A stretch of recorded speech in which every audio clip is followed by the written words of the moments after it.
Picture this: thousands of men standing shoulder to shoulder in broad daylight, facing rows of enemy soldiers just 100 yards away, and calmly reloading muskets while bullets tear through their ranks. It looks like madness, a suicidal relic of a bygone era.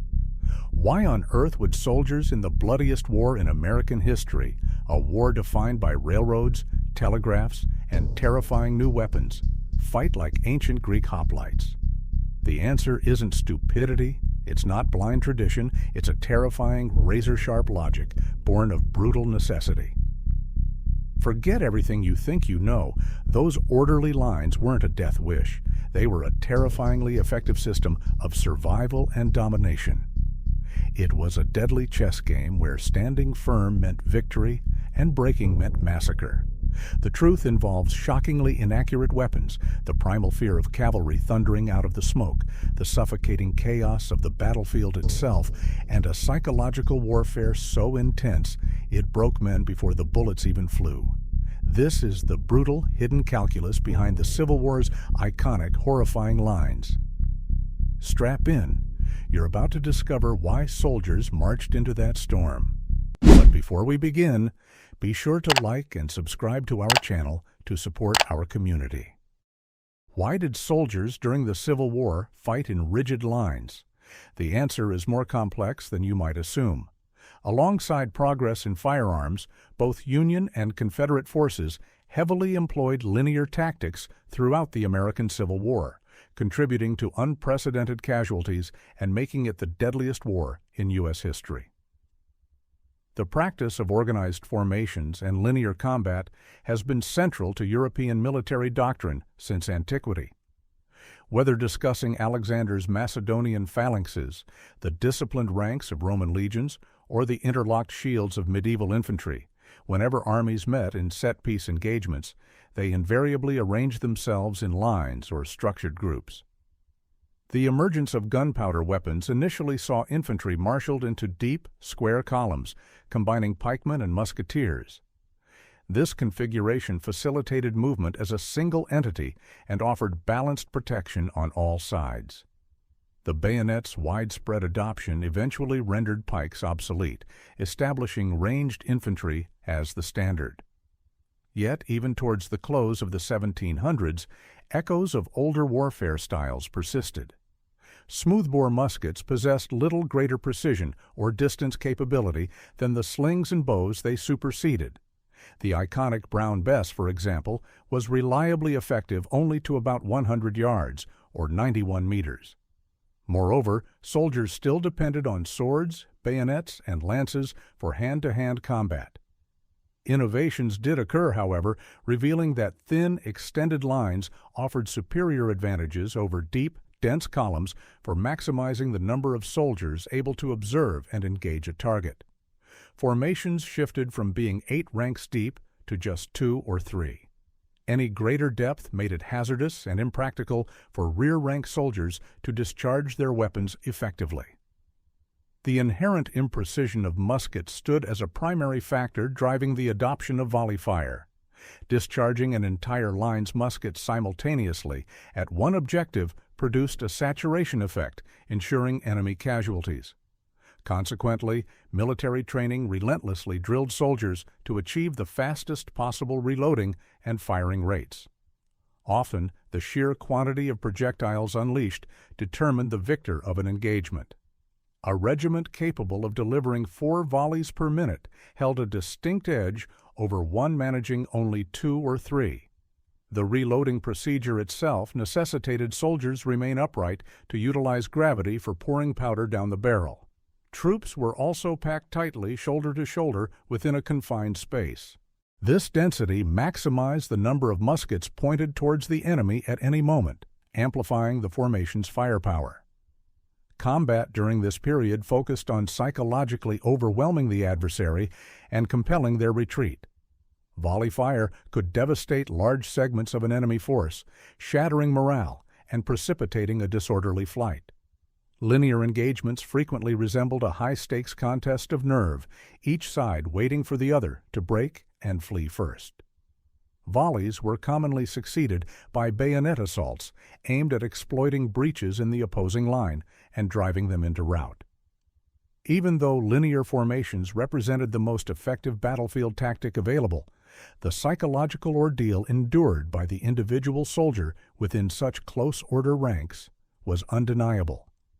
Why, then, did they comply? Within the most rigorously disciplined European forces, infantry underwent constant drilling and faced severe penalties for disobedience.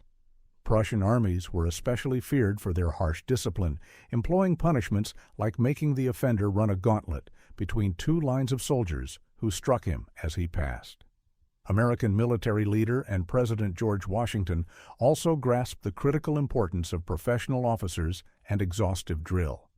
He consequently held militia forces in very low regard, famously comparing reliance upon them to leaning on a broken staff. Washington further understood the contagious nature of panic, noting in correspondence his deep concern over militia conduct. He wrote that their behavior and lack of discipline significantly demoralized regular troops, whose officers, with few exceptions, were scarcely competent. A paramount reason infantry willingly held their place in tight formations was the ever-present danger posed by cavalry. When infantry lacked the mutual protection afforded by a square, line, or attack column, they became highly susceptible. Individual flanks were exposed, and excessive spacing between soldiers allowed cavalry to charge directly through the gaps, inflict heavy losses, regroup, and repeat the assault. Maintaining a solid, unbroken line presented a unified front of bayonets, deterring horses from impaling themselves. While vulnerable to flank or rear cavalry attacks, linear formations could be trained to rapidly shift into squares, a far more resilient defense against horsemen, as the British demonstrated effectively against Marshal Ney's charges at Waterloo. This defensive strength came with a trade-off. Dense formations were more susceptible targets for artillery. Given the relative inaccuracy of cannons for centuries, most generals accepted this risk. Fighting in lines offered another significant benefit. It vastly simplified maneuvering large bodies of troops cohesively across the battlefield. Without this structure, soldiers risked becoming scattered and disoriented. Musket fire generated immense volumes of smoke, drastically reducing visibility after just a few volleys. Staying in formation allowed men to identify comrades beside them, preserving unit integrity. When battlefield communication relied solely on shouted orders, musical signals, and flags, maintaining formation was essential to prevent disorganization and line collapse. If an army became divided during an attack, effective command and control could vanish entirely, rendering coordinated defense or assault impossible. While line infantry constituted the era's primary battle force, not all combat adhered to this method. Irregular and guerrilla tactics were utilized historically, particularly in conflicts like the French and Indian War. The dense forests and rugged terrain of North America, contrasting sharply with Europe's open fields, greatly enhanced guerrilla effectiveness. European armies also deployed light infantry units trained to utilize cover, disperse, and skirmish, harassing the enemy and screening the main battle lines. Crucially, however, if threatened by cavalry, light infantry would immediately attempt to form tight defensive ranks or seek refuge with line infantry or within broken ground. Ultimately, the advent of more accurate firearms, notably the Minié ball, dramatically amplified the lethality inherent to line tactics. This was starkly evident during the American Civil War, which also witnessed armies increasingly resorting to trench warfare during sieges like those at Atlanta, Vicksburg, and Petersburg.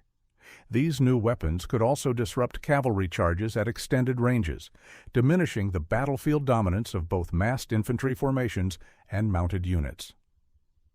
Nevertheless, linear tactics persisted in some form into the early stages of World War I, contributing to the catastrophic casualties of that conflict's opening months. Only the full integration of breech-loading rifles, mass-produced machine guns, and breech-loaded artillery rendered the age of close-order combat completely outdated. Undoubtedly, the image of opposing lines of men standing exposed, seemingly taking turns to fire, appears absurd to contemporary observers. Yet it constituted the optimal method of fighting given the technological constraints of the era. Had superior tactics existed, commanders would not have persisted with lines at the expense of battlefield success. The obsolescence of formation warfare stemmed directly from the Industrial Revolution and the revolutionary technological advancements it delivered. Warfare continued its relentless evolution, and following the First World War, it transformed into a style far more recognizable to the modern eye. So the next time you see those images, lines of men standing impossibly exposed, remember, it wasn't madness, it was mathematics. It was terror management. It was the brutal, inescapable logic of the tools they held and the threats they faced. Standing firm in that organized hell took a kind of courage few can fathom. They fought in lines not because they were foolish, but because it was the only shield they had against the scythe of cavalry, the fog of war, and the sheer, soul-crushing terror of the field. It was the best available answer to a horrifying equation. Their world demanded order amidst chaos. Ours demanded dispersion. Their courage was measured in holding the line. Ours, perhaps, in leaving it. But ask yourself this. In the smoke and screams, could you have stood shoulder to shoulder, reloading by rote, watching the man beside you fall, knowing the thunder of hooves could erupt at any second?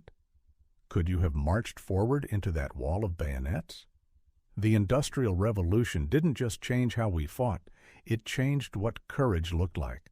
The Civil War soldier, locked in his line, stands at the precipice of that change, a monument to the terrifying cost of progress and the enduring, chilling truth that warfare always reflects the brutal limits of its time. Their lines are gone, but the long shadow they cast, that still lingers. What will future generations find utterly incomprehensible about our wars?